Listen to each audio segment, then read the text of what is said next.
All right. Are you guys ready? Ready. Should we We're talk so about ready. Amazon? Yeah. The elephant. I'm scared. Well, the reality is if you're a brand and you're not talking about Amazon, you need to be.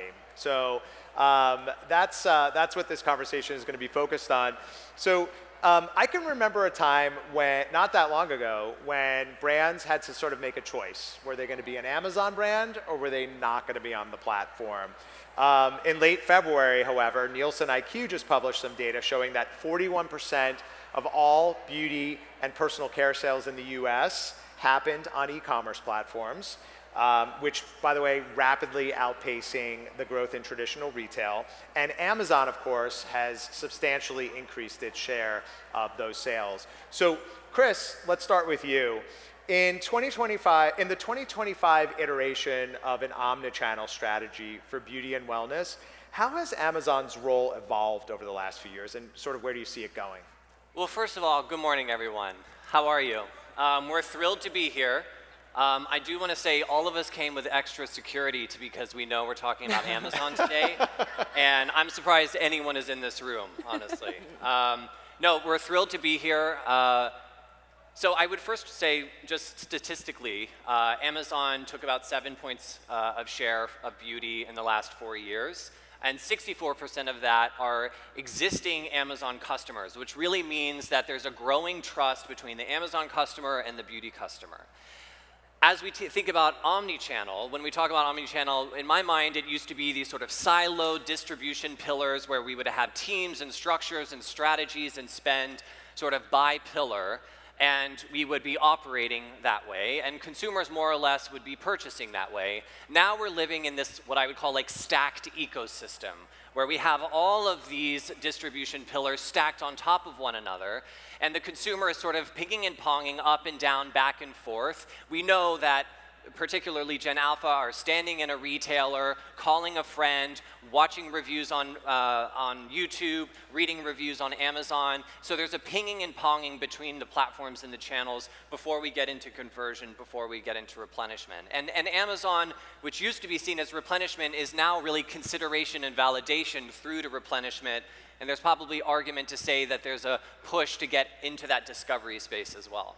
Yeah, and Monifa, so you work for NuFACE. I do. And you guys sell a product that's considered a medical grade product, which is obviously driven by education. It's driven by customer reviews. There's validation that's required. Tell us about the cross-platform role Amazon plays in your customer's journey.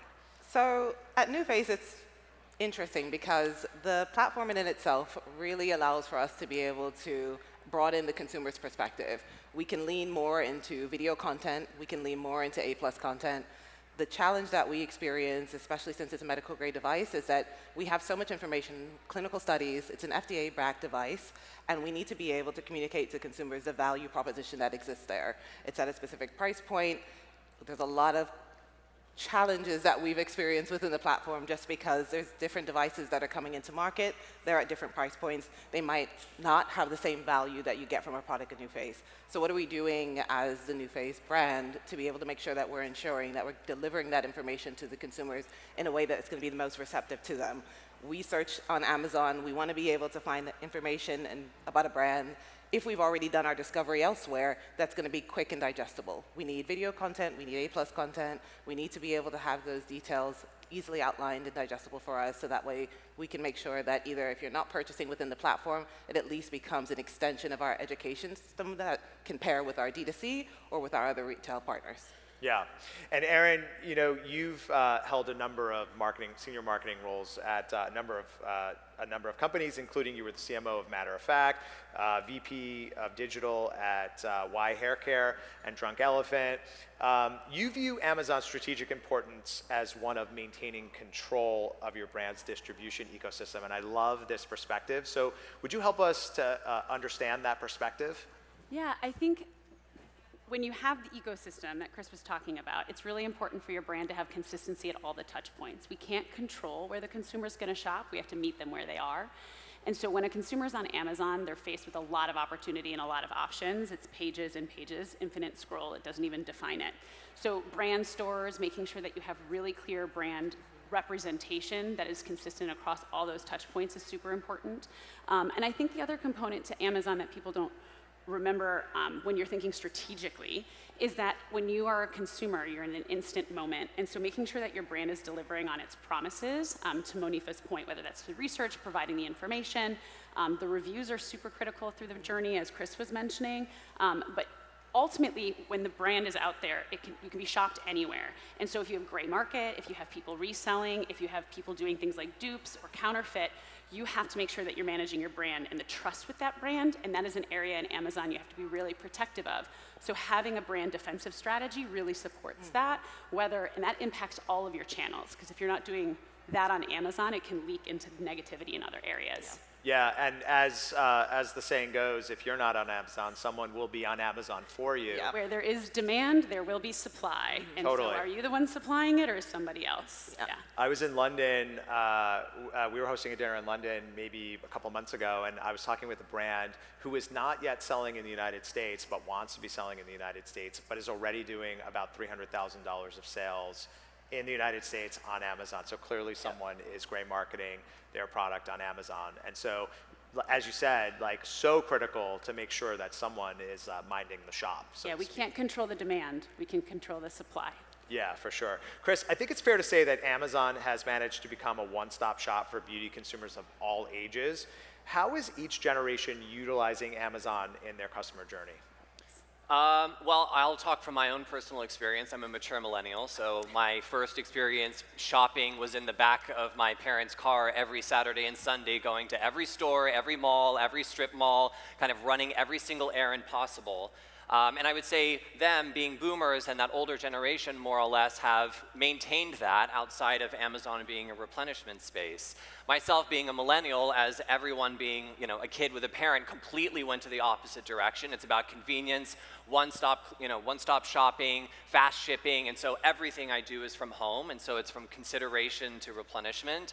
And then as younger generations are coming up that are growing up on social media and also in the Amazon landscape, particularly Gen Z, there's this connection point between social and Amazon, right? And that's the sort of beginning stages of what we call social commerce. And so they're discovering on social, validating on Amazon, and converting on Amazon. And most interestingly enough, Gen Alpha are sort of reverting back, right? Because they grew up with social media around them, they grew up with Amazon around them, so they're going the opposite direction and craving in-store experience. Hence we have, Ulta Hangouts and Sephora birthdays, etc., that are all physical, all in-store, and they really represent this nexus of borderless commerce, right? Where they're standing in one channel and they're leveraging other channels and platforms to validate, consider, discover, calling friends, and they really represent, I would say, the evolution of the new norm. And that's how each kind of threads into the Amazon landscape. Yeah, and I'm still trying to figure out where I fit into this. We'll do it afterwards. Yeah. Monifa, for some consumers, Amazon has this perception of being rather mass market. It's, I guess, just the nature of the beast when you're selling toilet paper right next to Frette sheets, right?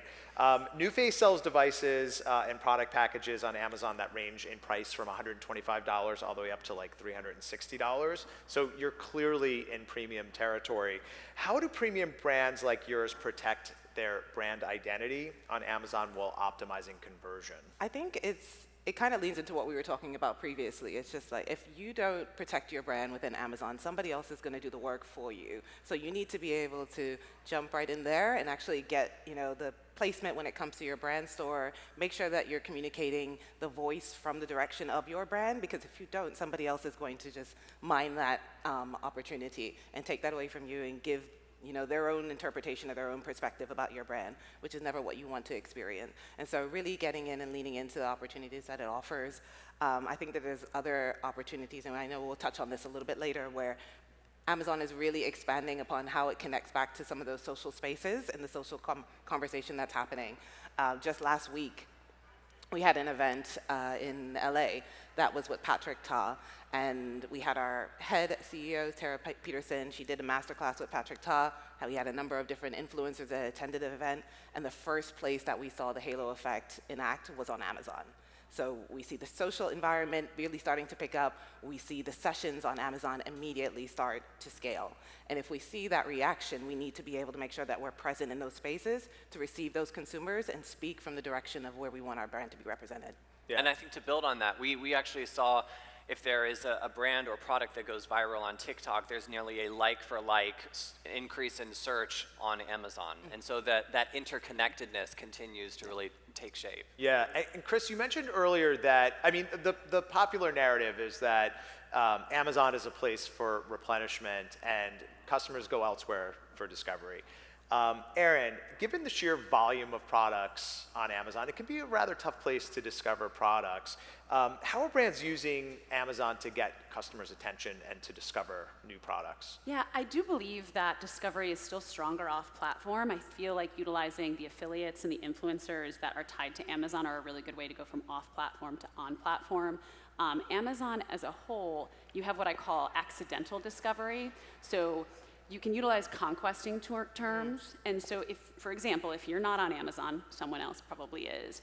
And so what you're kind of gambling with is if somebody searches for something, let's just say it's a shampoo, and they search for yours and you're not there, but there is someone else who is utilizing your brand terms to conquest that opportunity. You are then that consumer is then deciding, does the convenience and experience of Amazon matter more than the exact product I was looking for? And that's kind of where that accidental discovery is happening. And I think some brands are able to take advantage of that at different times in the stages of the companies.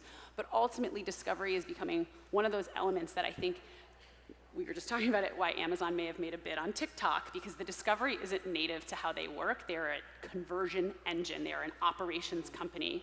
And so that's still something that I think that our retail partners and our brand development is so vital for. Yeah, and let's just stick with you for a second and talk about categories. You know, we keep an eye on the data at BeautyMatter. We've noticed body care is a real emerging category over the last few years. And of course, skincare and hair care and makeup and all the other categories have been perennially popular. Do brands show up differently on Amazon across different categories? I think for the most part, there's some best practices that you will utilize no matter the category, but I think when you have a category trend, it's a great opportunity to benefit from that within your ASIN strategy and within your advertising strategy. So if you know you have a great body care product, I just picked up my Bum Bum cream in the store. Or if you have a great body wash, how do you then anchor other products in your cross-selling strategy? How do you do bundles to get them aware of other things? And then from a category perspective, I think it really comes down to the brand and the visualization that you're going to do on your ASINs and PDPs. But for me, it's more about that crossing, taking that trend, utilizing that in your advertising strategy, and then in your bundling and in your PDP strategy. Yeah. Did you have something to add? Okay. I was laughing. Okay. So we're gonna talk a little bit more in depth about this later in the conversation. But you know, in terms of like a media strategy, we've moved beyond sort of the keyword bidding, right? That's sort of the basics at this point. But Amazon's also a place, Chris, where people go for validation. So why have Amazon reviews become such a trusted source of information for consumers on their customer journey? I mean, I think it comes down to if you're sitting in front of someone having a conversation, you can naturally tell if this person is performing and telling you what they think you want to hear, or if this person is showing up authentically and telling you exactly what they feel. And I don't believe, I mean, all of us in this room understand incentivized and unincentivized reviews. I think the average everyday consumer looking to wash their face doesn't go on Amazon understanding that. I think what they feel is the difference, right? And there is a reason why the imperfection and the look of imperfection in Amazon reviews. And by the way, if anyone is bored on a Friday night, get some wine and just read Amazon reviews. But the imperfection, that quality of imperfection in the Amazon reviews, I think innately builds a level of trust, right? And it doesn't, each review doesn't look exactly like the other. They don't have a million exclamation marks, and they aren't talking about the same like proof points. And so I think naturally the consumers feel the difference and are drawn to that as a point of validation. I think reviews, particularly for brands at a higher price point trying to battle dupes, this is really where off-platform brand building, equity building that creates customer sentiment that is then brought onto the platform through reviews starts to battle against dupes. And also, I think reviews as a validation particular to CPG, I mean, 90% of searches on Amazon within CPG are unbranded. And so consumers are going right into the reviews to sort of validate and understand, and Amazon does a really good job of codifying that algorithmically, serving up sort of the top sentiments and imagery. And I think that kind of builds that level of trust. I think from a consumer perspective, and I am, I think, the quintessential Amazon customer, I literally go to Amazon to read reviews before I buy anything anywhere. And what I love is that AI feature at the top that sort of summarizes the reviews. Yeah. It's like so cool. It saves me so much time. I don't have to actually scroll through all of the different reviews. But you're right. I mean, it has become that place for authentic sort of feedback on a product. And I think, I mean, honestly, I mean, I know this is an Amazon panel. I think as you build brands, right? I mean, you think about that founder starting out that is really scrappy, trying to stretch the dollar. There is a level of imperfection in sort of that initial state of a brand at its very beginning that I think creates a dropped wall and a level of authenticity that allow people in. And I think that naturally can permeate across all touch points and every type of execution, because when everything is polished and perfect, it starts to become a showpiece, and that's really hard to associate yourself with. Yeah, totally. Let's switch gears for a second, and let's talk about how Amazon fits into an omnichannel strategy, or as Chris has taught me, a new term. We're going to call it the stacked ecosystem.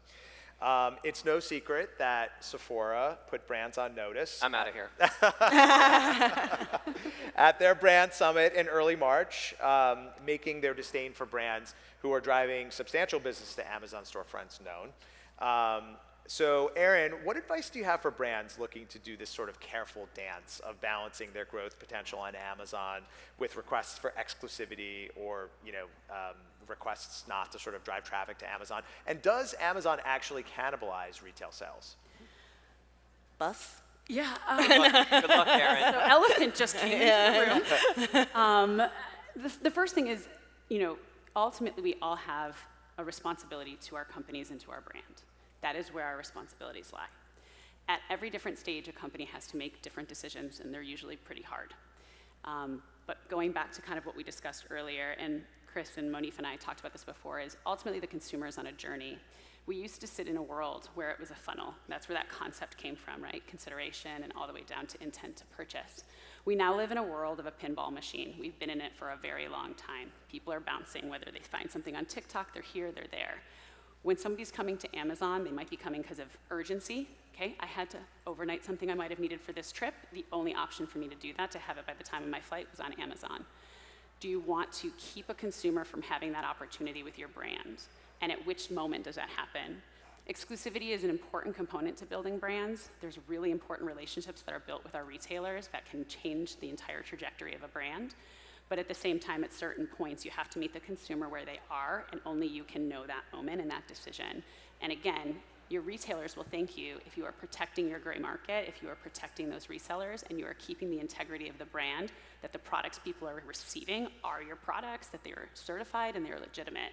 So those are all the different waters you kind of have to navigate. In my personal opinion, early stage is a hard time on Amazon. If you do not have the search volume and the interest on there, you're sitting in a conquesting world, and it's really expensive. The efficiencies of Amazon happen when there's brand terms and an ability to really escalate. You need to do your brand work to even be successful on that platform, and retail partners are a great place for that. Once you're hitting critical mass, the $300,000 of revenue from a country that you're not even in, that's a sign that you need to start paying attention to a channel. And look, I completely understand the concern that a number of different brands have when it comes to whether I should go into this platform, what is it going to do to my brand, what's the perception looking like?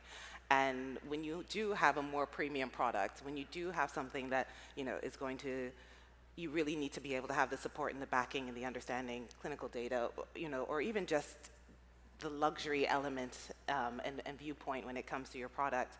You want to make sure that you're controlling the narrative and that you're controlling the story. And I always say, we're never going to be able to compete with the sampling program and the rewards program of a Sephora.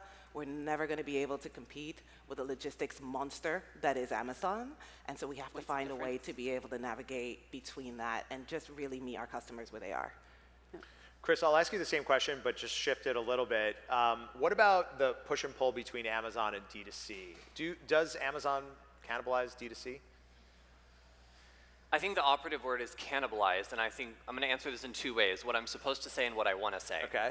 So what I'm supposed to say is that, when you think about Amazon versus D2C, there's not a one-size-fits-all, because it goes back to the generational answer to my question, right? Everyone shops a little bit differently, and so the way you show up in one channel and one platform really needs to be based on that behavior.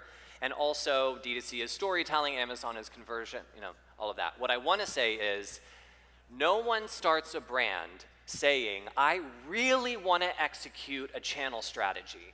Right. Right? What they say is, I believe X customer is not being served, and I believe they need to be served, and I have the solution for that. That is why we are here. That is the only reason why we are here. And so we have to put the customer at the center and wrap all of the opportunities around that individual. And cannibalization doesn't make any sense, because as long as they are being served appropriately with authority and trust, and you're building a connection, who cares where they are? Our core reason for being in beauty is to service this individual. And so I would just say, really get into the intel of who that person is and how they show up and behave, and then act appropriately and take the playbook unto which thousands are trying to execute and put it over here. That's what I want to say. I love it. It's adding value and knowing where you add value in the consumer journey. Amazon is the most efficient, convenient place to shop. If you have an urgent need, if you have an immediacy need, if you have a low attention span, it's the place to go. But Sephora, Ulta offer something completely different. And how, lean into that strategy, to your point with sampling or with eventing, lean into the strategies that work, and then the cannibalism is kind of just a discussion point. Otherwise, rising tides raise all ships, so hopefully it all raises. Yeah, and don't try to game the system, right? I mean, you don't want to run promos during Prime Day. I mean, be thoughtful about it. But ultimately, really understand how your consumer is behaving and what they need, and be able to answer that through your strategy. Yeah. Well, we've already sort of touched on this, but Amazon is more than just a marketplace today. It's actually also a super powerful advertising platform. Chris, can you help us to sort of understand a brand's full funnel strategy as it relates to what they're doing elsewhere and also what they're doing on Amazon? Like, how does that interact? Okay, so I started my career in beauty 20 years ago as a stock associate at Sephora. So keep that in mind when I answer this question. Ultimately, what I really appreciate about what Amazon is doing is that they understand how the ecosystem is changing, and they're not building the walls higher, they're making the web wider. And what that means for brands today is that everything that you do online matters, and offline matters. And so it's not necessarily how can I optimize directly within this platform, because Amazon's algorithm is evolving so that it's pulling from social media, from digital presence. All of that matters to sort of boost your visibility. And so really think about how your consumer is showing up across all of those touch points, understanding that everything you do is fueling ranking. And if you're sort of a mass brand, it's really a scale play in terms of tactics, right? And you're not kind of getting into sub-segmentation and consumer journey mapping. You're sort of thinking about broad demographics and going after. And if you're in prestige, it's really about precision. And you need to be surgical in the way that you really understand that Amazon customer journey and be able to appropriately act upon it. Yeah, and Monifa, you've been experimenting a lot on the platform. Maybe tell us about some of the things that you've been experimenting with. Yeah, I think that Amazon is really starting to dig into areas like the affiliate programs with Amazon influencers. I think they are finding their pathway because, like we mentioned, there's so much discoverability that's happening off-platform. There's so much discoverability that's happening, throughout the social platforms. It's happening through event experiences that are driving people to the platform, and they're really trying to find ways to take advantage of that conversation that's happening elsewhere. So leaning into areas like the affiliate program, which can happen off-platform, but also just really delving into what specific affiliates does Amazon have the relationship with, why are they working with them, how they tie back to the beauty spaces, and what are the partnerships looking like now, because they've been evolving so much over the past even couple of weeks I've been experiencing. And then the other piece there is, of course, with the direct Amazon influencer program. What influencers are they working with specifically? How do they relate back into the beauty space? How can you find the relationships that can tie into your partnerships with don't cannibalize the partnerships and relationships you have with your other retailers? There's a number of different influencers here that have been very Amazon specific, just like there are for Nordstrom specific influencers or Ulta or Sephora. And so how can you actually just tie into people that are going to be able to speak truth and experience to your brand? And I think it's a great way to be able to help, especially in the premium brand space. So that way there's a conversation that feels authentic. Yeah, and Erin, during the pandemic, it seems like Amazon became so crowded. It went from being a platform that was, sort of a place where early stage brands could sort of grow and thrive, to being a lot more challenging. What advice do you have for newer brands who are entering the platform? I haven't heard pandemic in a while. It gave me shivers. Yeah, 2020 into 2022, we went from a time where people were dabbling in digital to where it became so flooded. And that stands for your D2C too. It stands for everything, where everyone escalated and accelerated their digital activations. So it overall became crowded, and therefore it diluted the effectiveness of a lot of what we do. So if you're a newer brand, I wouldn't suggest just jumping onto a platform, right? It gets really expensive really fast. You have to matter. You've seen some do pretty well on TikTok with that, but you've probably also seen that they rise really fast, or a single SKU does really well, but they haven't built a whole robust strategy to continue onward.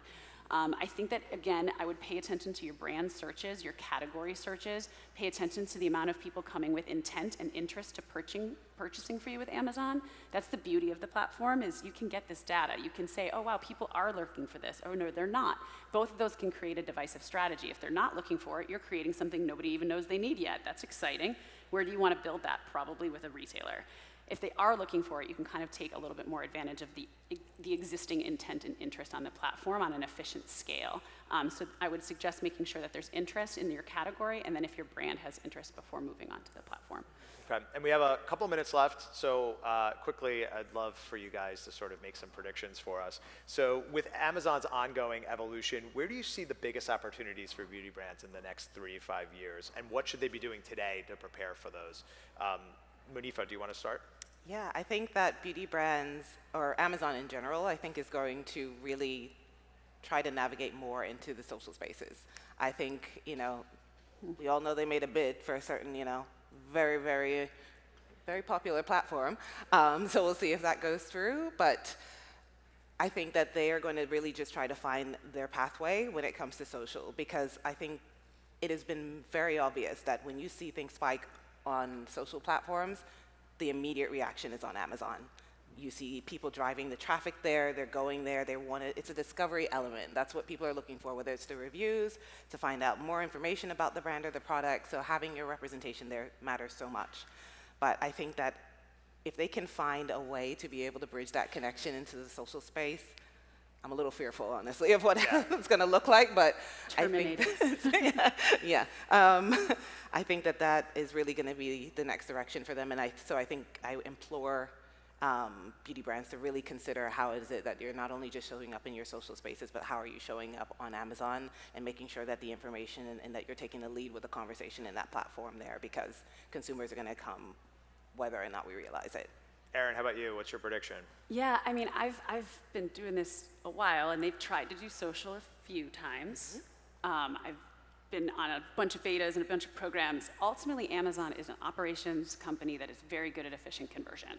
I don't see that changing. So I do think that they'll try to get into social. Okay. Will they do it well? I think an acquisition would probably be the smartest way for them to do it. That's going to be the way. They cannot do it in-house. But I think just paying attention to its role in your consumer journey and not ignoring it. The I see it, I want it, I got it is not going to go away. It's kind of just being fired up by things like TikTok. And so how do you make sure that you know what that consumer moment is versus the discovery moment, and how do you make sure your brand is well positioned for both? But I think it's just going to become a bigger and bigger powerhouse for that. Chris, with the last word, what's your prediction? I would say I totally agree with everything you're saying. I would say PDPs are continuing to evolve as sort of brand storytelling, almost end-to-end experiences. And so I would say there's probably a little bit of AI algorithmic work being done so that PDPs are a bit personalized by the, for the customer. I would say there's going to be a continual coming together between discovery and the social piece and conversion. I would believe that they're working on how to unlock Amazon as a new to market solution, right? Because that doesn't really exist for them right now. But more holistically, I would say they're going to continue to put the web out to really connect everything happening in the online ecosystem back in to engage the right product for the customer. And that's really what Front Row does, right? We have a seat at all of these different touch points, retail, D2C, brand equity building, content, and Amazon, and we understand that the interconnectedness of that web perpetuates fast, sustainable growth while maintaining agility as the algorithm changes, as the consumer evolves, and as new consumers and categories come in. All right, well, that's it. That's a wrap. So thank you so much to our amazing speakers. Thanks, everyone. Thank you, ladies. Thank you. Do we have time for a question? Yeah? Okay, good. Are there any questions? Yeah, I was curious about how you guys think about CACs and LTVs in terms of Amazon. We work with a brand right now, and they got into Sephora, and they're running social ads directly to Sephora. We found that the CAC is very, very good because of the Sephora branding. But obviously, it's very hard to calculate the LTV on that because it's not really their customer, right, to a certain extent. So wondering how you think about CAC to LTVs. We could talk about this for like an hour. I want to hear what Monifa has to say, but to me, you can get to a good CAC, but the LTV, you can get data on repurchasing on Amazon, and you can kind of take a look at that. I know I've worked with Front Row and in previous teams on that before, but to me, that's one of the things that is an advantage of Amazon over a Sephora relationship, but a disadvantage over the D2C relationship, in that you do lose a little bit of sight. So even when you're doing really efficient 10, 12, 14x ROAS on Amazon, which I've seen pretty regularly, you don't know how that plays out across. I mean, we've all done the dance of multi-touch attribution. We've all done the dance of trying to find the white whale that is true CAC to LTV. It's very impossible. So you really have to build a lot of assumptions. You would have, in my opinion, in that situation, value the Sephora customer and work with your Sephora partners on what does that look like long term. They can give that to you, and they should be able to share more with you in your market meetings versus comparing the two channels, because I do think that they're two specific strategies, depending on if it's in an acquisition moment, like are you a new brand or are you like a historic brand? But I look at CAC and LTV through new to brand on Amazon. I look at it through subscribe and save, like a few different ways. Yeah, I agree. I think that you do have to look at it a few different ways. I think you also have to realize that there are a lot of assumptions that are being made in making that determination. So it's kind of like take it with a little bit of a pinch of salt, if you will. When you think about CAC and LTV and how you're measuring it within the platform specifically for Amazon, it provides you more data and more insight than you're going to get even from your partners. Sephora can sometimes be a bit of a black box, which I think we all know. So I think leaning into where it is that you can get some of that insight and perspective directly from within the platform just gives you a little bit more of a competitive edge there. Does anyone else have a question? We have a question up here.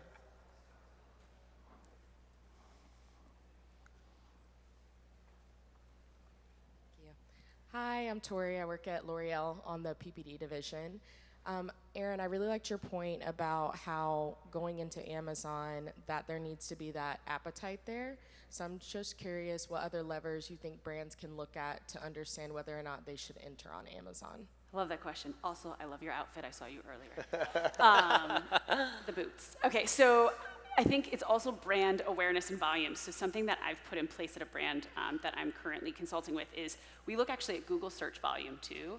And so because people will sometimes search there even though it's moved to Amazon, so we pay attention to month over month growth there. So if you're starting to see like a lift of, wow, more and more people are searching for me, people know my name, people know these things about me, the brand work I'm doing at Sephora, the brand work I've been building with my events and my PR is showing up here. Now you have a bunch of people in consideration and intent, so how do you capitalize on them? So I would look at Google search for sure, social, earned media, Tribe Dynamics, Creator IQ, all of them have really good data I would pay attention to as well. Amazon, if you're already getting tons and tons of search there, you might have already missed the boat, so you probably have reseller work to fix. So those would be the first few flags I'd look for before I would jump over to the platform. Yeah. Thanks. We have a question over there. This one, hi, Eric Presley from Apres. This one's kind of off topic, going to the future of the other big marketplace. But we're, all under pressure to be, on Walmart.